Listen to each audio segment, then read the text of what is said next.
What's up, everybody? It's Goddess Z, and I'm here with another podcast episode on Holistic and Spiritual AF. Welcome back, fam. I appreciate each and every one of you tuning in every week at 6 p.m. Eastern Standard Time. The podcast is growing. We are growing, and that is all because of you guys showing up and always, listening to the podcast episodes, dropping your comments. I appreciate that. And if this is your first time landing on this podcast episode, you are definitely in the right spot.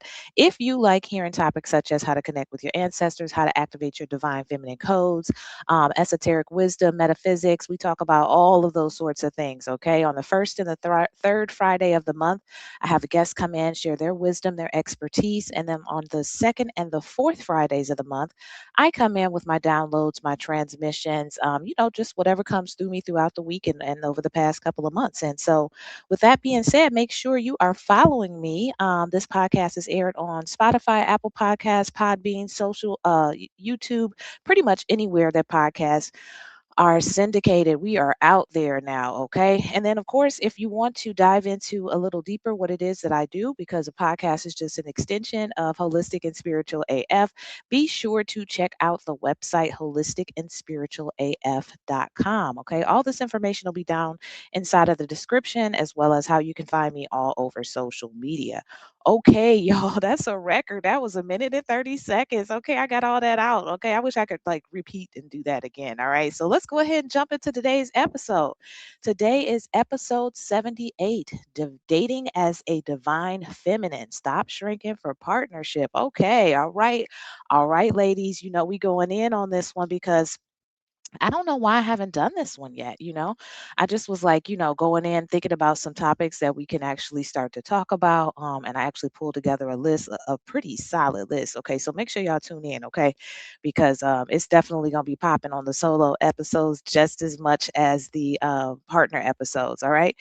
So today we're talking about dating as a divine feminine, stop shrinking for partnership. And that's a discussion and a conversation I think that needs to be had because a lot of us have done the work. Regardless of where you are on your healing path, you are different from where you were when you started. Okay. So some of the types of relationships and situationships that we would have entertained before are just not fitting. And for a lot of us, we have been single for a long time, or for quite some time, and not miserably single, single by a choice, etc. But at the same time, we still want to be able to experience companionship, partnership, have our emotional needs met.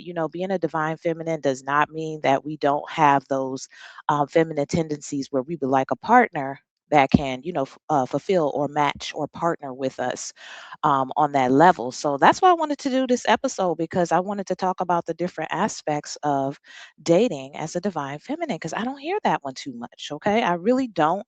But there's a lot to kind of go into when it comes to that because the bottom line is like I said, you didn't put in the work, so we shouldn't have to go back and settle or shrink ourselves. Okay, and that we're going to talk about a little later in the podcast episode, and I will share some of my experiences when it comes to that as well, because definitely there is a lot of them, and I know that you ladies can relate as well. Once you start elevating, raising your frequency, stepping into your divine feminine, activating those codes, there's people, not necessarily romantic and intimate partnerships alone, but actual just people, period, that always want to try to shrink you and reduce you and put you back in a box, get you back behind the fence. So we're going to talk about that today. So, if you know me, I love to kind of break down a definition before we start diving into things so that it all kind of settles and integrates a little bit better inside of the spirit, and it makes more sense. And of course, everything I do from an Afro Indigenous perspective. Okay. And I work primarily with Afro Indigenous women. That's Indigenous women of the Americas, Afro Indigenous Caribbean women. I work with us mainly. And so, that's why it makes sense to kind of take things from that perspective. A lot of times I'll do the Western definition as well as ours, and you can usually see the disparity in between the two. But for today, we're going to just go into the Afro Indigenous perspective of a sovereign woman, and then we're going to break down divine feminine. Okay, now sovereign is one of these words that have been thrown around recently. I want to say probably in the last year. And I know it's coming straight from ChatGPT, all right? Because ChatGPT was like, everybody started using sovereign. And I was like, okay, like there's got to be everybody using ChatGPT, which is nothing wrong with that. It still has a place. And a lot of times we have to come up with these words in order for us to be able to understand them. But a lot of times, as you'll understand, you'll realize once I read these definitions off, we were already doing this. Okay, there's an embodiment aspect of sovereignty that is like you just are that. You know what I'm saying? You just become that, and you just live that way, and you embody that, like it exudes out of you, out of your essence and your frequency. So keep that in mind when we're talking about a sovereign woman. Okay, now from an Afro-Indigenous perspective, because you're not going to really be able to find anywhere in any kind of African or indigenous traditions, the word sovereign. Okay. Like I said, this is a chat GPT thing that just came out recently. So just keep that in mind. But in many African and indigenous traditions, sovereignty is not just independence, it's self-governance, aligned with community, ancestors, and spirit. A sovereign woman is a woman who governs her life through discernment and spiritual alignment, honors the wisdom of her ancestors and lineage, protects her energy, body, and emotional space, chooses relationships that support collective growth and harmony. Sovereignty does not mean isolation. All right. So traditionally, African and indigenous societies view sovereignty as balanced power within relationship, not domination or submission. A sovereign woman knows who she is and refuses to abandon herself to be accepted. So, in an Afro Indigenous sense, sovereignty is not just about independence, it's about alignment with spirit, ancestors, and your own internal authority. Okay. So, once again, a very brilliant way of breaking that down from an Afro Indigenous perspective. But as you can see, it encompasses quite a few things that would have to be embodied. Like you have to be that. There's not no one word or one sentence that could kind of describe that. It's basically, like I said, you're living in alignment with your internal authority. And I actually did an episode. On this way back, maybe about 10, 12 episodes back. So check it out. It was, I forget the name of it, but just check it out. You'll be able to find it because it's got sovereign in the title. So now I want to move on to the divine feminine because we're hearing a lot about that too as we rise back into the energy of the divine feminine, coming from this patriarchal construct that we have been subjected to. All right. So, divine feminine, before colonial patriarchy reshaped gender dynamics, many African and indigenous cultures understood feminine power as sacred, creative, and authoritative.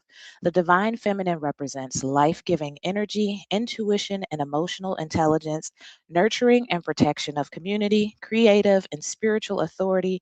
And some examples would include the Yoruba priestesses and diviners, queen mothers in Akan societies, indigenous clan mothers who held political influence. The divine feminine was never meant to be positive or submissive.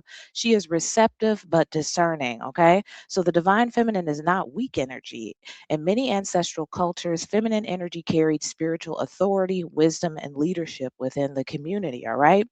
So that's very important to understand that divine feminine energy. And I'm going to go ahead and put some of the historical examples. Can be your grandmother, can be your great grandmother, could be your mother. Okay. So there's these women who are exhibiting these characteristics of a divine feminine, and they are like the matriarchs of the community, of the family. And then some of them also held political influence before we started to move into this patriarchal construct that we're in today. So, as a divine feminine or a woman who's activating these codes, you know exactly what I'm talking about, right? You tapping into these life giving energy that comes from our womb, your intuition, your emotional intelligence, your creative, your spiritual authority. You have activated quite a bit of these things, which places you in a different category, okay, when it comes to dating. And it places you in a category that it's not that easy to just kind of, mess around with just anybody. Let's keep it what it is, all right? So being sovereign does not mean you don't want partnership. We already talked about that. Humans are relational beings. Even African and indigenous traditions emphasize community and partnership, not isolation, all right? But sovereignty means I choose partnership from alignment, not from fear of being alone. All right. And that's why some of us are very comfortably alone because we recognize that our peace is sovereign. We recognize that having our peace is essential and crucial to us being able to be tuned into the spirit realm, connected to our ancestors. That's another thing that we have. We're connected to our ancestors and our spirit team. So we're able to have more discernment when it comes to certain people, period. All right. So if a person's not for us, we're okay with that. But at the same time, that being said, it doesn't mean that we have to like heal ourselves, elevate, be the matriarchs and all these things and still be alone. All right. So I wanted to kind of do this episode because of that. All right. So I want to talk about the problem that healed women run into. And I'm probably going to be sharing a little bit of my experience in this part. All right. So many of the women have healed faster than the dating pool evolved. Oh my gosh. And I talk about my story all the time. I talk about being on my journey now for 22 years. Okay. So I started right at the top of my 20s and whatever. I had a whole lot of healing and a whole lot of trauma to do, you know what I'm saying? At the time I was married or I was about to get married. And then I ended up being a widow, like, about the last almost 16 years, right? So that first part there wasn't anything to worry about as far as dating because I already had somebody. But that second half, child, please, like the more that I healed, the more that I grew, some of these people would be there just for a hot little minute, okay? Because I would grow, I would evolve, they would not, and then we would go our separate ways. And then I would meet somebody else, and they would, same thing would happen over and over until I had gotten to a place where I was comfortable like just waiting like you know what I'm saying, was trying to find something that's more in alignment because I recognize that my peace was more important. And I also realized that a lot of times I would get distracted with these things, and these relationships that were just not in alignment, and it would pull me off of my spiritual practices, my connection to my ancestors. I wasn't listening to them. I was more trying to fulfill the physical side of my needs, right? My spiritual needs were being left out. Okay. So um what ended up happening is like I just said, I healed faster than the dating pool evolved. All right. So I've confronted trauma. A lot of us have. We've done emotional work. We've developed self-awareness, but then we keep encountering these guys or these partners that are the opposite. They avoid emotional availability. They fear commitment. Okay. Still operating from patriarchal conditioning. That is a big thing to talk about, particularly when we were talking about melanated men. A lot of them still carry the idea of patriarchy and don't even realize it. They feel that a certain type of way to be masculine is the right way, when a lot of times it comes across as toxic masculinity, and they are not in a position or equipped to be able to handle an embodied divine feminine because they feel like she's not in her place. This is what we're talking about, going around to that shrinking topic, right? They feel like she should be down here somewhere and submissive. Then all of a sudden they want to go to scriptures, you know what I'm saying? They weren't trying to go to scriptures and do scripture nothing before, but now all of a sudden you supposed to honor thy man and all of this stuff, and it's just not the way that originally things were. Like I just described in those definitions up there, women were equals. The divine feminine and the divine masculine were counterparts. They were partners. Okay, there wasn't one above the other. Each had their own functioning. So yeah, you start to run into a lot of this, or at least I know I have, and I know that somebody listening to this also has as well. And so they're also intimidated, like I said, by self possessed women. And so let's be honest, the number of truly self aware divine masculine men is smaller than the women doing the work. And those of us who've done the work, we know this. I'm starting to see way more brothers than I used to actually doing this work. But for the most part, a lot of us, there's always more of us. There's always more classes for us. There's more things that we are doing as women than the men are. The men are starting to heal, and I love to see that. I love when they have like these men and boy types of retreats where they can really start to heal and they can really start to open up and start to have some self-awareness and emotional availability. And it's a beautiful thing because they need that, just as much as we do. But the bottom line is we have been doing, there's more of us that have been doing it than the men, all right? So that's going to make that dating pool even smaller of a match, right? So that is kind of the problem that healed women run into, is basically finding the men that are divine masculine and have gone through their work and can match you and are not intimidated by your self-possession and your self-awareness, and your power. Let's just go ahead and call it what it is, because once you start healing and you start activating these divine feminine codes, you start accessing power, like straight up power. Okay. And that's just a lot of times too much for somebody who hasn't done the work, for a partner who hasn't done the work. So now I want to talk about the sinking trap. All right. The shrinking trap, I'm sorry. So a lot of times what happens, and I've done this, I'm not going to say that I haven't done this. Like I said, in the beginning, I was trying to feel that physical part of myself. I was lonely. I was isolated. I want somebody to talk to. I want somebody to Netflix and chill. I want to go on a date sometimes, you know? And so I would shrink myself, you know? I would shrink my abilities and the capability and capacity of me to make somebody else more comfortable. All right. So, what does shrinking actually look like? And you may want to kind of gauge yourself since it's just you listening to this. You know what I'm saying? So, you can kind of be honest with yourself and say, have I done this? Am I doing this? Okay. And then, of course, I always talk about your intuition, your ancestors, your spirit guides. You know, you know if you're doing these things, you know if your spirit feels off about something. All right. So that's the whole purpose of this episode is like, we're hitting different angles of it for people in different places of it. So shrinking can look like downplaying your intelligence. Ooh wee. Okay. I'm talking every last one of these. Minimizing your success. All right. Tolerating poor communication. What? That means that you can't even hold a conversation. Like you can't even talk about and communicate your issues without having a 2-year old, 5-year old tantrum. All right. And you just start tolerating that crap, right?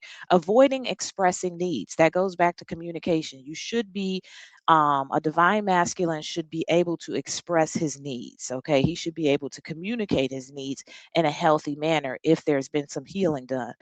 So, over functioning in relationships. All right. And why do we do this? Because women are still socially conditioned to believe that you are too much. And if you're too much, you're going to end up alone. But the truth is, shrinking might get you a partner, but it'll never get you a healthy partnership. And remember that, okay? And this right here is loaded and it's deep. And I think a lot of it comes from what we saw. Um, from the women in our families. And we have to realize that as things changed and progressed, um, and we started to do more healing thanks to the ancestors that came before us and the ones who are still living today who had to go through a lot of the harder stuff and they really had to take what they could get, because society was set up in a different way and it was very much heavily a patriarchal construct. Okay. There was a part and point in time when women couldn't even vote. All right. There was a point in time when women couldn't do a lot of things, right? Even white women. All right. So there was a long process in between there. So you think about people like my grandmother who was born in the Jim Crow era and she got married to my grandfather who got her pregnant. She was never with another man. You know what I'm saying? And then some people, they looked at you, and I still get that from my family sometimes. They'd be like, "You're so pretty. Why are you single?" Like, and I'm like, because I like my peace, bro.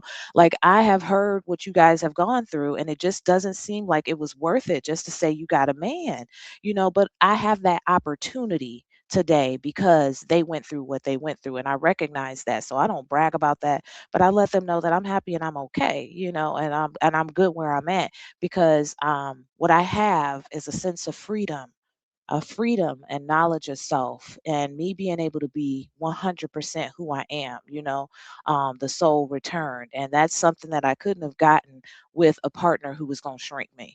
Now, I wanted to share my experience on this because I've gone through every last one of these, downplaying your intelligence, right? I'm a highly intelligent woman. And, I know a lot of different things about a lot of different subjects because I've researched a lot, I've learned a lot, I've had a lot of experience with different types of things, and I've also activated a lot of things in my DNA that goes back to other lifetimes and ancestral DNA. So it would seem like I know a lot, to some people. Now I don't run around telling everybody everything I know, but if I'm in a relationship with you and we're partners, you're going to hear a lot of my stuff because I consider myself to be a bit of a nerd. There's things I like to have be mentally stimulated, right? And so I'm talking about a lot of different things, and I've experienced partners that want to downplay my intelligence. You don't know everything, you need to be humble. That's my cue right there. Like if you start telling me that I need to be humble, then I'm out because I already know what it is. And I also know the definition of humility. And see, that's another thing why I like to do definitions and break down words, because a lot of times people throw these words out here and they're spells. They're casting spells over you and they're meant to. And then they'll hide behind, oh, I didn't mean that. That's not what I meant when I said that. Well, damn it, you got to be careful about what you say because these words are damaging and they're curses, and I won't let you put curses over my life, right? So downplaying intelligence, now you have to gauge how much of that you willing to put up with. And a lot of times, sometimes I will check. Everybody's allowed to have a bad day.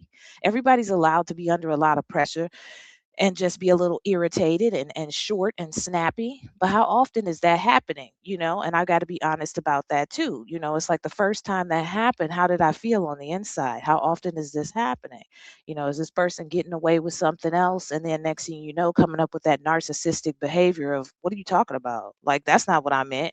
All of those types of things. This is not signs of a healthy, healed, divine masculine. Okay. This is not somebody who's going to be able to tolerate a divine feminine. Like, and I had to go through my things in order to learn that, right? Minimizing success. Here we go with that again. That's all of these go into each other, if you ask me. I've got a lot of things going on in my life, and that's one of the things I love about where I'm at today is because um, I've got some major shifts happening in my life, right? And I'm keeping those close to my heart. This is like me going through stuff with my spirit guides and my ancestors. We know what's going on, and I don't have no outside influence. I don't have any distractions on that, right? I don't have anybody telling me, oh, maybe you shouldn't try to do so much. That's another one. You're trying to do too much. It's just listen to the tone that people are using. They'll let you know. Next thing you know, you start shrinking a little bit and a little bit and a little bit. And now all of a sudden, this stuff is tolerable. All right. Communication is a big one for me. As you can already tell, I talk a lot. I like to talk things through. I would prefer to know what's going on with you than to assume. So if you can't even communicate properly, there's definitely some healing work there, because you should be able to communicate and express your needs, your wants, and your desires in a very mature manner. Okay. So if you can't do that, you start yelling and lashing out. And now you talk about something when something else happened that ain't got nothing to do with that. Like, yeah, those types of things, I'm not shrinking. Like, I'm not shrinking. And over functioning in relationships. Now, this one's a tricky one because I used to do this a lot. Okay.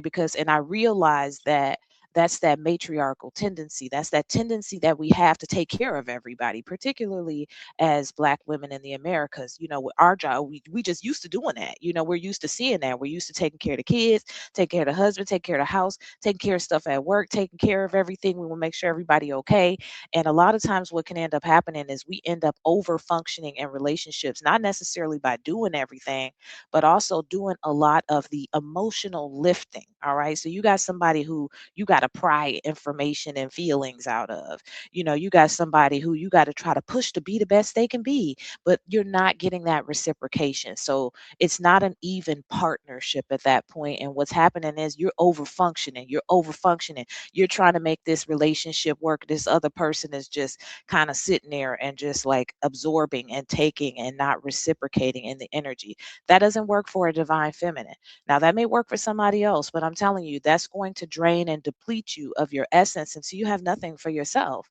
And now all of a sudden, who's going to rebuild you? Now you're going to have to rebuild again, right? So that's what we mean by shrinking. But like I said, some of these things may happen, may be happening, and you're trying to figure out whether or not you should stay or go, and that's totally going to be up to you. But like I said, I would say check in with your internal team. That's why I say I have a spiritual council about all kind of stuff. When stuff feel off, then I go to my ancestors, I go to my spirit guides, I go to divination, I go to meditation, I go to receive the answers, and whether it's something I want to hear or not, most of the time I already knew it anyway, because by the time my spirit gets to a point where I'm feeling like something's off. You know what I'm saying? It is, and I've been doing this long enough to know that. And that's the beautiful part about it. And so then I have to sit there and say to myself, what is it that I really want? Do I want to stay in a shrinking partnership just to say I'm in a partnership, or do I want a healthy partnership that allows us to be able to elevate and grow, without one person relying and depending on the other too much, right? But it takes some work to get there. Like, you know what I'm saying? So a lot of times if we are exhibiting those shrinking behaviors, then it allows us to be able to see there's some healing necessary. You know, there's never any kind of right or wrong. Really, it's a way for us to do more shadow work. You know, this is a perfect example of shadow work, because shadow work isn't what everybody always thinks it is. A lot of times, you know, once we've healed certain things, then we go to another phase of the healing journey and we have an experience that's going to actually show us why we need more work in that area. Because we could think, oh, wow, yeah, you know, I really did heal that, because we're a lot better than we were when we first started.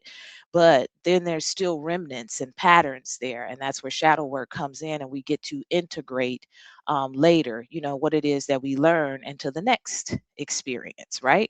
All of it's on the goal to a healthy partnership. And a lot of that also is breaking generational curses. For some of us who have come from families where there was toxic relationships, and them relationships was like them two people had no business ever being together. They've been married for 20, 30 years. They got kids together, and it's like, and they beat the hell out of each other and all kind of crazy stuff. Us being able to get to a place to be able to have a healthy partnership is also creating new generational patterns for the new generation to see. Now, the new generation has a different idea of what a partnership should look like, a healthy idea, a healed idea, one where there's mutual affection, understanding, care. And reciprocation. One person isn't doing more than the other or too much. There's a partnership.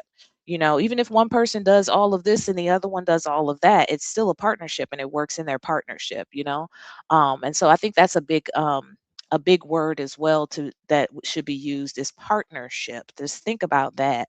Is this good person a good partner, or am I over functioning? All right. So now I want to get into dating as a sovereign divine feminine woman. All right. This is actually like the empowerment portion, right? Because I know some of y'all was like, so what, we not supposed to date? And that's not true, because ain't nothing wrong with going to date, honey, and having a good time. And like I said, tapping into some of those human relational needs that we all have. I'm somebody who's constantly on, whether it's like on, functioning in my business, or whether it's on, being on the spiritual side of things. So sometimes I want to just be able to relax and enjoy company with somebody. And I don't have to shrink to do it. I don't have to give you my divine feminine codes either. You know what I'm saying? And I don't have to pick just any old damn body for the sake of it. All right. So that's what we're talking about in this next section is dating as a divine feminine. All right. So number one, the step one that you want to think about is know your lineage and your healing. Okay. So for before dating intentionally, a sovereign woman needs to ask herself, what wounds have I healed? What patterns did I inherit from my family or lineage? We talked about that before. And what relationship models did I grow up seeing? Right? Afro Indigenous traditions emphasize that healing is ancestral work, not just personal therapy. All right. I got another episode on that as well, where we really went in on that. It was great. Healing is ancestral technology. So you're not just dating as an individual, you're dating with the lineage behind you. Do you know? So my ancestors definitely be having something to say about people. They do. My matriarchal lineage, they be like, mm-mm, you already know that ain't gonna work. They will say something. And I know that's the thing.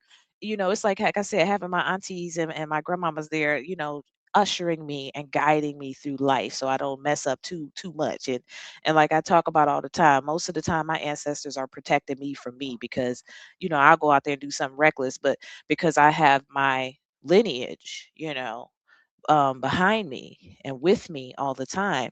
Um, I think about these things for real. Like, if I'm being honest with myself, and if you have already activated certain codes inside of yourself as a divine feminine, you know this stuff. Like I said, you spend a lot more time in your internal realm, a lot more introspection, a lot more internal inside out living. So when you sitting there, waiting at a red light, and all of a sudden you thinking about you want to start dating again, or maybe you're going to see this guy. Should I give this guy a chance or whatever? You got to think about it. What wounds have you actually healed? What are your patterns? previously with dating and relationships? How does that tie into what you saw growing up?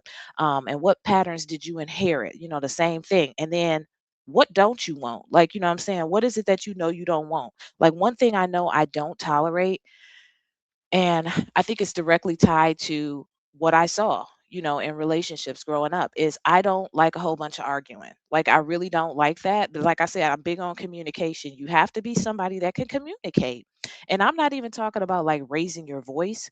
I'm talking about arguing. Okay. Arguing where y'all start throwing out offensive things, words that cannot be taken back, and just misunderstanding, not listening, over talking. I don't like that. That to me is like, that just does not set well with my spirit. I'm the type of person that would much rather have a conversation, and a real accountable conversation too, because a narcissist will twist that damn thing to twist that damn thing into something you'd be like, what are you talking about? That is not what happened at all. Like, you know they got this whole other reality going on inside of their head, and they're not being realistic, and they're not being honest with themselves, and now that all of a sudden they think they communicate, but really they just trying to win. And it's just crazy. Like, those types of things, like communication is a real big thing for me. So, if you're thinking about dating, before you're thinking about, stepping back out like that, ask yourself those questions. Journal if you need to, meditate on it. Ask your ancestors and your spirit team to reveal to you what is it that they want you to know about that. Where's there areas for improvement? What do you need to watch out for? You know what I'm saying? Take your spirit team, your lineage. They would love to help you with those types of things. And it shows that you're going into dating on an intentional manner. Okay. You're not just going out here like, I'm lonely, I'm isolated, I'm finna pick this dude because he cute. You know what I'm saying? Because we all know that could that could be the the craziest one on the block. So, just intentionality is going to matter. And as divine feminine, embodied divine feminine, everything is intention. Everything is intention. Everything is checking in with spirit, checking in with ancestors, checking in with whatever your guides are, to see why we doing what we doing, and what we need to know and how we should be doing it. We don't just be doing stuff no more. All right. So step two is going to be clarify your standards. All right. So now you've got some intention behind it. You've checked yourself, where you are with your wounds, your patterns, what you do, what you don't want. Now we're going to clarify standards. All right. Not just preferences. Okay. So preferences are going to be things like height, career, lifestyle. I love a good chocolate brother, I want X amount of dollars. Those are preferences, and I used to do this all the time, and a lot of that came from going to some of those new age classes. And they was like, write a list of exactly the type of finances you want them to have. And I'd have this whole list of physical preferences, right? Like all these types of physicalities. And I wasn't hitting on like the spiritual like things that really mattered. And a lot of times I would attract these guys, right? Because I was trying to manifest back then. I was like, okay, you can manifest whatever you want, right? Like, bunk the heel and just get it. If like we can go into a grocery store and just pick it up and get it, and just it's gonna be all good after that. But I would get these guys that had a lot of what was on the list, and then they would be missing this one major thing. And I would be like, damn, I left that off the list, but that's important. you know and so I would start over with another list, and I would try to put that thing on, and the people would have the rest of the stuff, and they would be missing another thing, that was like, this is a big one right here. So the preferences, they cool. I mean, I think everybody has their preference. You know what your physical preference is like, and there's nothing wrong with that. But just make sure you're also putting things on there like standards, okay? Because standards are kind of like deal breakers, right? Like if a person doesn't have this, like I said, with the arguing thing and the whole miscommunication, those are standards for me. Like if it's bad like that, then I can't. It's a no for us, okay? And that's, wish you well, have a nice life. But standards are going to be things like emotional maturity. That's huge. That's a big one. You're going to want to have that. Integrity. That's a big one. You know what I'm saying? You somebody who does what they say, means what they say. They stand on that. They stand on business, right? Communication. Once again, that goes into emotional maturity. If you're an emotionally mature person and you thinking about something, and maybe it's something that I said that you rubbed you the wrong way, or maybe you took it a certain way, you can communicate that. And now it's like, oh, you know what? I didn't even think about it like that. I'm glad you said something. I'll be mindful now and how I approach you when it comes to that. That's grown. You know what I'm saying? That's emotional maturity, not getting mad and trying to, tit for tat and being competitive. Those are all schoolyard behaviors. Those are very immature behaviors. So, emotional maturity, communication, going to be a big one. Accountability. Okay. Everybody makes mistakes, everybody misses the mark. Okay. And a lot of times those are opportunities to learn lessons. All right. So being accountable, and a spiritual or personal growth. And this is where you really have to kind of use your own internal gauge on that. Like, I know for me, having as much spiritual depth as I have and understanding about things, and the fact that this is my purpose, I can't expect somebody to be on the same purpose as me, then I have to realize like not everybody's going to be um as spiritually developed as me. All right, especially as long as I've been doing it now. So my thing is a person doesn't have to necessarily be exactly where I'm at, but you got to have some growth. Goals, whether that's personal development, because I do believe that personal development also leads into spiritual development as well, or some kind of spiritual development. You got to be developing yourself. You can't just be sitting there stagnant, totally comfortable with a 3D life. You know what I'm saying? For me, that's a standard, right? So a sovereign woman also does not compromise on standards because standards protect her future. And that's what I just said. I don't compromise on that arguing crap. Okay. Like, and I don't compromise on communication and I don't compromise on any of these really. Like, you have to have emotional maturity in order to be able to communicate properly. And in order for you to do that, you got to be accountable about what you do and don't do right. And you also have to have integrity, and you also have to have some sort of growth goals. And now here's the thing, I'm not just setting standards for people who that I don't have for myself and that I don't actually embody too. That's another thing too. So like if you're not actually haven't activated your divine feminine codes to that level, you can't really expect somebody else to come showing up ready with them type of standards, and you don't have those standards for your own life. So that's also very important to understand as well.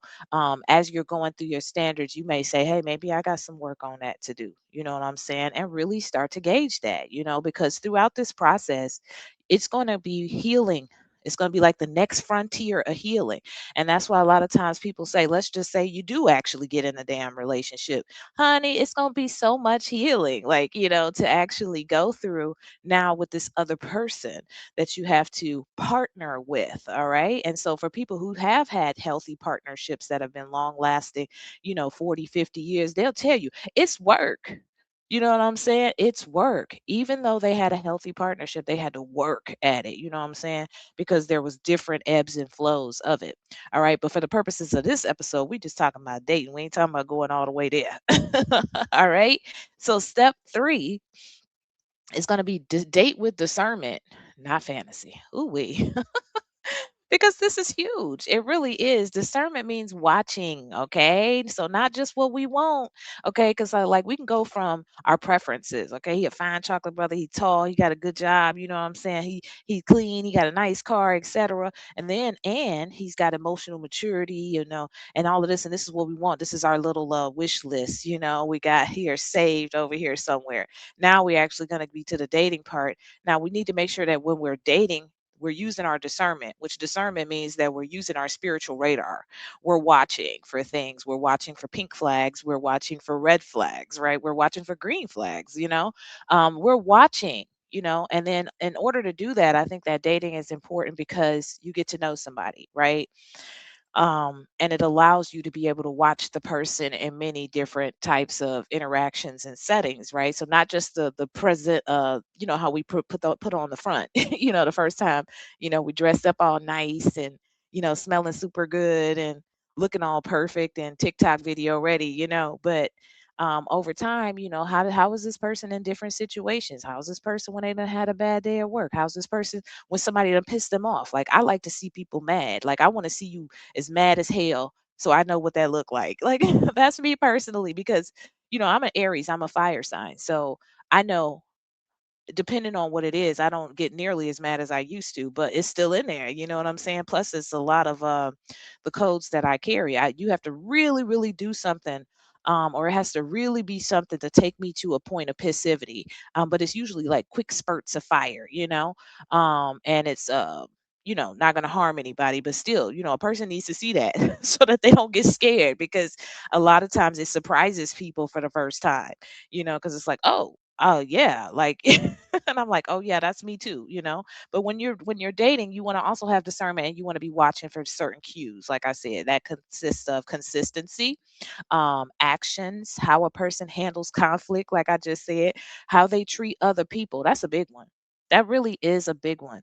You can learn a lot about a person about how they respect other people or don't respect other people. How do they treat the waiters and the waitresses? How do they treat the elderly? How do they treat people who may be waiting on them in some sort of a way? And I watch that. That's a big one for me. Like, if you disrespect people who are in service industries and stuff like that, that's a trigger for me, because to me that says a lot about the core of your being. And I think about that all the time, because I'm always respectful to service industry workers, because I appreciate what they're doing. They people, they humans. I don't look at people like based on economical status, or all of these things that we do where we try to like separate souls in the human race, things like that. So I don't like that. So I pay attention to that kind of stuff. And a lot of times discernment, what I just said, watching behavior is different from fantasy, because fantasy is, oh, he looked good, and he got this going on, and he talk a good game, and all you're paying attention to is the front, right? You haven't actually gotten a chance to know them, to be able to watch over time what if they're consistent, what their actions are like, how they handle conflict, and how they treat other people. All right. So potential is imagination, but pattern is the truth. All right. Because over time you can't fake it. You end up being who you are. Your true self ends up showing, particularly the more comfortable you get with another person. That's how people end up telling you more stuff about them. They start telling you more things, and that kind of helps you to understand them a little bit better. One of the things that I like to ask people that I'm going to be close with is, like, I always like to ask their birth date, their horoscope. I like to know that, because a lot of times people are behaving exactly as they're supposed to behave. I could think that this person is really full of themselves. All they do is talk about them, and they think they're so great, but then they could be a Leo. You know what I'm saying? And that's Leos all day, or this person is got full of energy. They're just, like this all the time. And, well, they could be an Aries, or this person's always like trying to help somebody and always trying to want to do this. And it seemed like that they could be a Cancer, so a lot of times just even knowing that for me is like, okay, it clicks and it makes sense. Like certain behavioral patterns about them, it'll be like, oh, yeah, well, this person's a so and so. Like me, for me personally, I don't fool with Geminis. I can't mess with y'all. I'm sorry. I can't. I can't. I cannot mess with Geminis. Okay, my experience with Geminis have been too crazy. All right, like each time it's not a good experience for me. So sorry, Geminis. So let's see.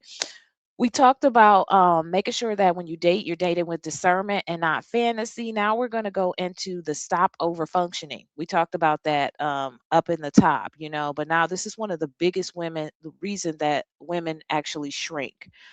Because we start trying to do every damn thing. You're not allowing him to show you who he is. You know what I'm saying? You're trying to mold him and force him into being the preferences, you know what I'm saying? Well, really, he may just not be that. You know what I'm saying? That goes into that fantasy, to a certain degree. So what does over functioning actually look like? Planning every damn thing. All right. Emotional caretaking. That's a big problem. Really, it is. And then, that's mothering somebody, really. Teaching men how to show up, accepting inconsistency. It's okay. It's okay. No, it's not. That's shrinking. That's big time shrinking. And a lot of times, planning everything may not even seem like a big deal, right? It may seem like, well, that's what I like to do. I'm like the person that organizes things, and I like to plan everything. You need to allow this masculine to show up and, be an equal. You know what I'm saying? Allow him to plan some stuff. Allow him to be able to show you and prove to you that, you know, he's an equal. So don't plan everything. Allow him to take some initiative. Let him be the one taking initiative sometimes. Emotional caretaking. It's okay that he doesn't know how to communicate. It's okay. You're just gonna let it go because he get mad and stuff like that. This is shrinking. Okay, big time. And then teaching men how to show up. All right. You shouldn't be teaching. All right. A healed divine masculine that is an equal and ready to be with a divine feminine should not need no teaching. Okay. Like we're not teaching. That's somebody beneath you. Straight up. All right.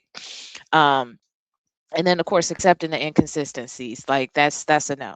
A divine feminine woman should receive and observe. Okay. She does not build the relationship by herself. And that's a big one. So you gotta allow, and a lot of times I think this can kind of be an issue if you have been single for a while. If you're used to taking care of shit and getting shit done all the time, particularly if you're a highly successful divine feminine, all right? Sometimes it is a trust factor for us to allow someone to come in and partner with us, right? Particularly if this guy is actually on your level or this partner's on your level, we got to allow him to show up. You know what I'm saying? We got to fall back a little bit into and rest in our divine feminine with a partner. Okay, not just like by ourselves, but with a partner. All right. So that one right there is probably one that a lot of people, if you are dating, or if you're about to start dating, that you can really kind of pay attention to because that can show up in a lot of different ways, right?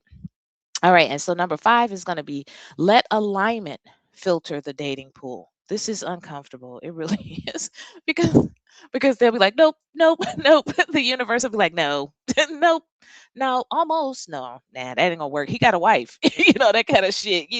So like, let alignment filter the dating pool, and so it's uncomfortable. But when you stop shrinking, the dating pool gets smaller, and that's just all there is to it. Once you start elevating, the dating pool gets smaller and smaller and smaller. But it's not failure, it's filtration. All right. So you're a sovereign woman, you would rather have fewer options and higher quality alignment than endless options with emotional chaos. And I think once we get to a certain age, we're kind of like, that's why we pull back a little bit and be like, okay, let me get my peace, let me get less distractions and start moving internally, outwardly, and then we start to be more discerning, we start to be more choosy. It doesn't mean that no, you just have to be by yourself forever. It also means it matters where you're actually finding these people, okay? Because you're not going to find them in the club. You know what I'm saying? You're not going to find them, doing NPC stuff. You're going to find him being in some of those places like I just talked about, somewhere where a person is working on themselves, or they're going to be in a like mind type of place, right? So that matters too. So a sovereign woman would rather be alone and in peace than partnered in self-abandonment. And that's real. Okay. Because if you've ever been in a relationship as a divine feminine where you've had to shrink, or you were on your way and you were more evolved and developed than your partner, it felt like self-abandonment. It felt like you were sabotaging yourself. And it felt like, yeah, you had a person, but you weren't whole in the inside. And that is not what we're trying to do, okay? Because the bottom line is the more that we begin to exhibit the standards that we have for other people, then the more we start to attract that. Because you better know a real divine masculine is looking for the same thing. Okay. He's not looking for a baddie. Not saying that you can't be divine feminine, spiritual, and a baddie too.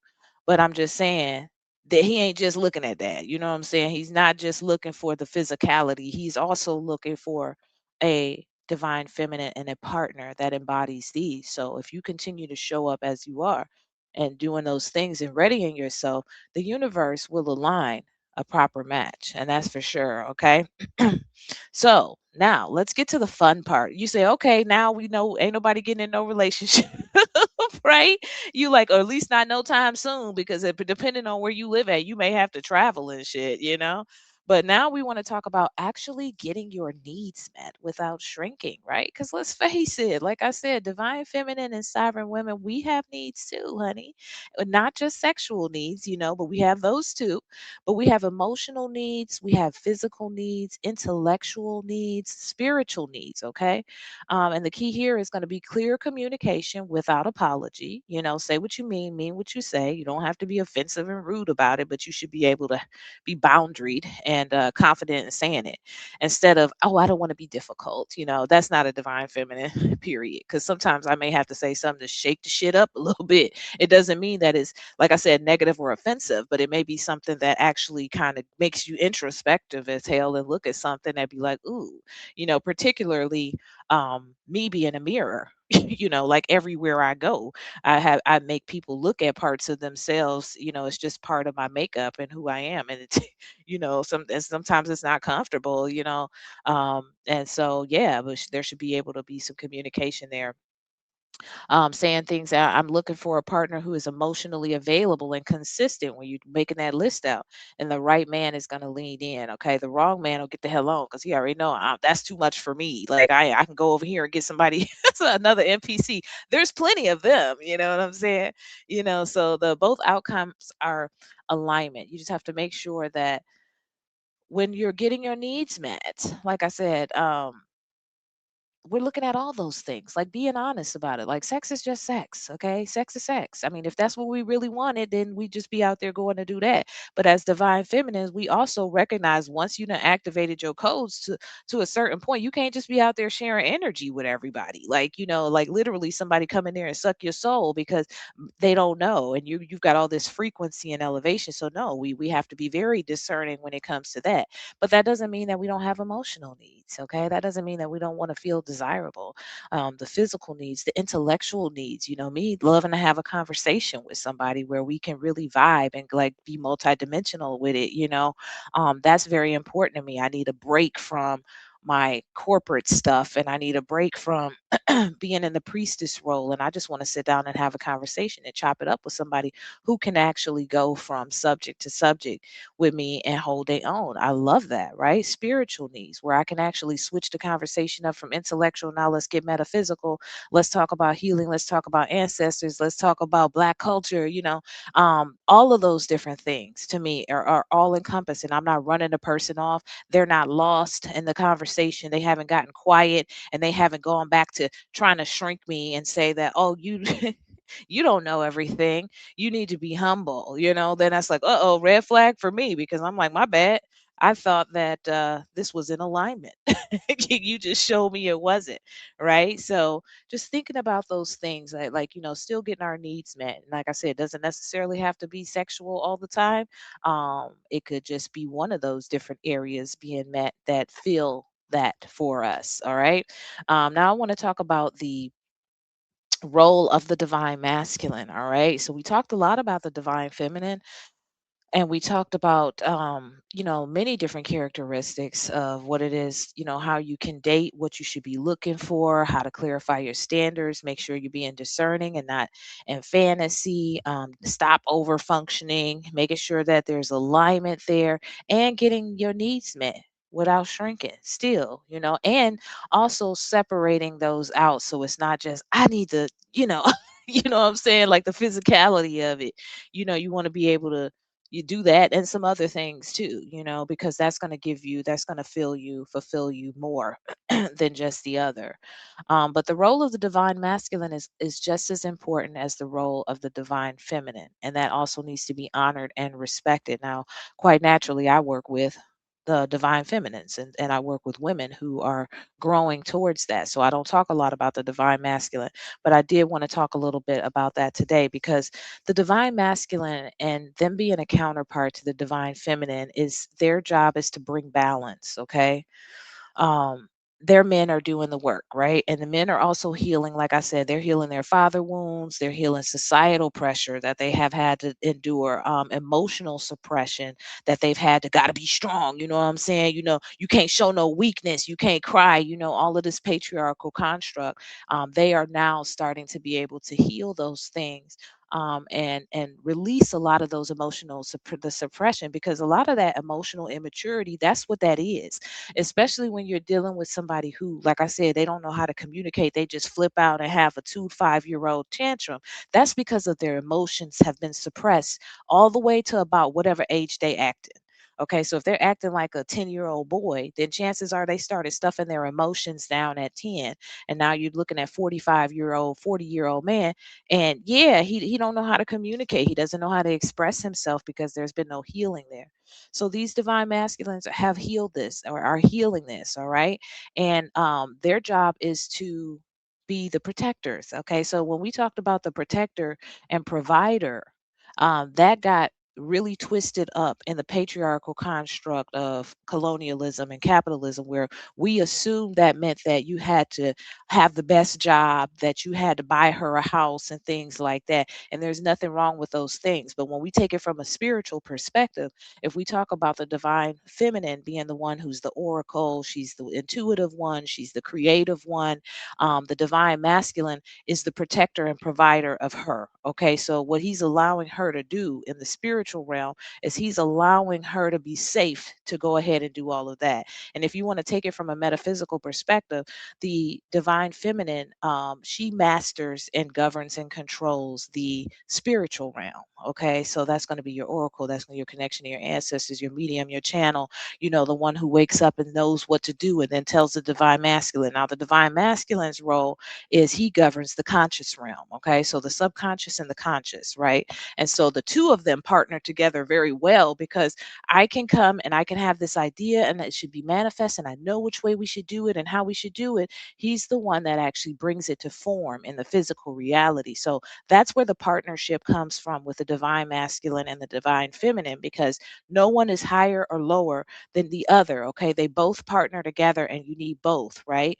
And that allows us to be able to have a full, well-rounded representation of partnership as well as community and family, right? So that's how we have gotten pulled away from those divine aspects of masculine and feminine, by being in a patriarchal construct where they say that men and the masculine is supposed to be on top and they're supposed to be rough and tough and don't cry and all of this stuff. And meanwhile, she's over here trying to fend for herself and do all of these different things. And she's not able to really rest in her divine feminine. So when a divine feminine meets a divine masculine who has done his work, who is healing, who has grown to a certain part, who knows how to exhibit healthy masculinity, not toxic masculinity, then she's able to rest. Okay. And so your spirit is going to feel that. Like you're going to feel safe. When we talk about that protection, that's what we're talking about. We're talking about your spirit feeling safe and at ease.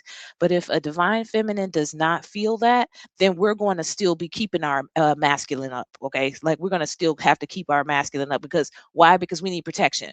We don't know if we could trust you yet. And so that takes time. Okay. But I just definitely wanted to touch on that for a little bit, because the role of the divine masculine is absolutely important. It is very valuable. It is valid. It is appreciated. It is honored just as much as the divine feminine. All right. But like I said, and the only person that can really partner with a divine feminine is a divine masculine, right? Because he understands his role. There's no competition. He knows what he needs to do. And that's why it's important on the divine feminine side to not be over functioning, right? Because when we're over functioning like that with a divine masculine, now all of a sudden you're stepping on his toes. You're stepping on his purpose and what it is that he's supposed to be doing too. You know what I'm saying? Allow him to be that divine masculine, because that's a turnoff if you ever get one, to them as well. All right. So yeah, so this right here, this has been a powerful episode, ladies, and I hope that y'all really enjoyed this. It's a little different than what we usually do. I definitely always appreciate y'all's comments down in the comment section. And then let's see what else we got going on. Just check me out, y'all. I've been so busy. I got so much stuff going on. Like there's some other amazing things going on inside of my world, and I'm just loving what's happening right now. But definitely make sure you're following me. Check out the website holisticandspiritualaf.com. It'll have the classes over there, how to sign up for the newsletter. That's a great way to get in touch with me on social media. Of course, you can follow me at holistic and spiritual af. And y'all, that is it until the next episode. Peace.